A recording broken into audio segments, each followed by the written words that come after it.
नमस्कार। तो आज हमारे पास कुछ दिलचस्प घोषणाएं हैं।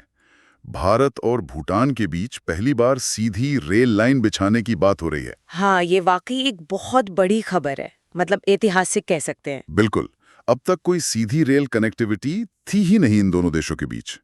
तो आज हम इन्हीं स्रोतों को देखेंगे, समझेंगे कि ये प्रोजेक्ट क्या है, क्यों अहम है। सही। मोटे तौर पर देखें तो दो रूट लग रहे हैं। एक असम के कोकराझार से भूटान के गेलेफू तक, हाँ, और दूसरा पश्चिम बंगाल के बनाराहाट से भूटान के सामतसे तक। ठीक है। कुल लंबाई करीब 89 किलोमीटर्स और लागत लगभग 4,000 करोड़ रुपए। हाँ, और ये सिर्फ पटरियां बिछाना नहीं है, ये भूटान के लिए एक तरह से गेम चेंजर हो सकता है। वो कैसे? देखिए, अभी भूटान का ज्यादातर व्यापार ना सड़क के रास्ते होता है। पहाड़ी इलाका है, मौसम की दिक्कतें, तो ये अक्सर मुश्किल और महंगा पड़ता है। हाँ, समझ सकता हूँ। ये रेल लिंक एक भरोसेमंद, साल भर चलने वाला और सस्ता विकल्प देगा, खासकर भारी सामान के लिए, जैसे सीमेंट है, खनिज है या फिर कृषि उत्पाद। अच्छा।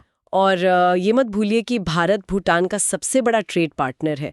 भूटान अपने ज़्यादातर आयात निर्यात के लिए भारतीय बंदरगाहों पर निर्भर है, तो ये रेल लाइन इस निर्भरता को बहुत आसान बना देगी। बिल्कुल सही काम। अच्छा, तो पहली लाइन पर थोड़ा और बात करते हैं। कोकराझार से गेलेफू वाली, हाँ, ये करीब 69 किलोमीटर की है। ज्यादातर हिस्सा लगभग 67 किलोमीटर भारत में है और 2.5 किलोमीटर के करीब भूटान में है। ठीक है। खर्चा भी काफी है इसका, करीब 4,356 करोड़ रुपए, और इसे बनने में कह रहे हैं 4 साल लग सकते हैं। 4 साल। और इसमें शायद पुल वगैरह भी काफ़ी होंगे, इलाका वैसा है। हाँ बिल्कुल। 6 स्टेशन, 2 बड़े पुल, करीब 29 मेजर ब्रिज और 65 छोटे पुल, अंडरपास भी काफी हैं, तो चुनौतियां तो होंगी। निश्चित रूप से। एक और दिलचस्प बात है गिलीसू को लेकर कि भूटान इसे माइंडफुलनेस सिटी के तौर पर विकसित कर रहा है। ये क्या चीज है? हाँ, ये भूटान की एक बहुत महत्वाकांक्षी योजना है। गिलेफू सिर्फ एक सीमावर्ती शहर नहीं रहेगा, वो इसे एक स्पेशल इकोनॉमिक जोन जैसा बना रहे हैं। अच्छा। मतलब एक ऐसा आर्थिक केंद्र जहां विकास, पर्यावरण, स्थानीय संस्कृति और लोगों की खुशहाली को ध्यान में रखकर किया जाए। सस्टेनेबल डेवलपमेंट पर फोकस है। वाओ। और ये रेल लाइन गिलेफो को सीधे भारतीय नेटवर्क से जोड़कर इस विजन को साकार करने में बहुत मदद करेगी। ये भूटान की अर्थव्यवस्था को दुनिया से जोड़ेगी और इसका फायदा सीमा पार असम और पूरे नॉर्थ ईस्ट को भी मिलेगा। ये तो वाकई बड़ा इम्पैक्ट डाल सकता है। अच्छा, ये तो हुई गिलेफू लाइन। दूसरी वाली बनारहाट से सामत से? हाँ, वो पश्चिम बंगाल से है। ये लाइन छोटी है, करीब 20 किलोमीटर। 20 किलोमीटर। अच्छा। जिसमें से 17.5 किलोमीटर भारत में और करीब 2 किलोमीटर भूटान में। लागत भी कम है इसकी? हाँ, लगभग 577 करोड़ रुपए, और इसे 3 साल में बनाने का लक्ष्य है। ठीक है। यहाँ भी पुल और अंडरपास होंगे? हाँ, इसमें 2 स्टेशन, एक बड़ा पुल, 24 छोटे पुल और करीब 37 अंडरपास शामिल हैं। और सामतसे की क्या खासियत है? गेलेपू तो माइंडफुलनेस सिटी बन रहा है। सामतसे भी भूटान के लिए एक अहम औद्योगिक केंद्र के रूप में उभर रहा है।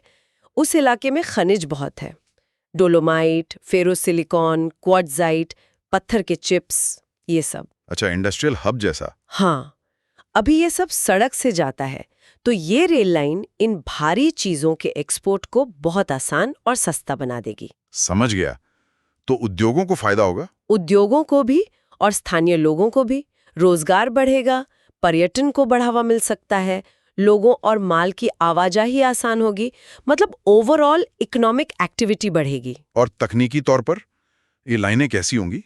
क्या कोई मॉडर्न टेक्नोलॉजी इस्तेमाल हो रही है? हाँ, अच्छी बात यह है कि दोनों लाइनें पूरी तरह से इलेक्ट्रिफाइड होंगी, बिजली से चलेंगी। ओह बढ़िया। और इनमें आधुनिक सिग्नलिंग सिस्टम लगाया जाएगा, वैसा ही जैसा वंदे भारत जैसी ट्रेनों में होता है। मतलब भविष्य में तेज रफ्तार ट्रेनें भी चल सकती हैं इन पर? हाँ, बिल्कुल।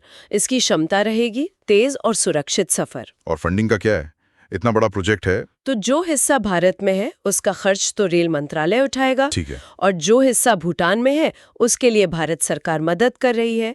ये मदद भूटान की जो 13वीं पंचवर्षीय योजना है 2024 से 2029 वाली, हाँ। उसके तहत भारत ने भूटान को 10,000 करोड़ रुपए की सहायता देने का वादा किया है, उसी का यह हिस्सा है। अच्छा, तो ये भारत भूटान के बीच जो व्यापक सहयोग चल रहा है उसी की कड़ी है। बिल्कुल, इसे अलग से नहीं देखना चाहिए। भारत भूटान में पहले से ही कई हाइड्रो पावर प्रोजेक्ट्स में भागीदार रहा है।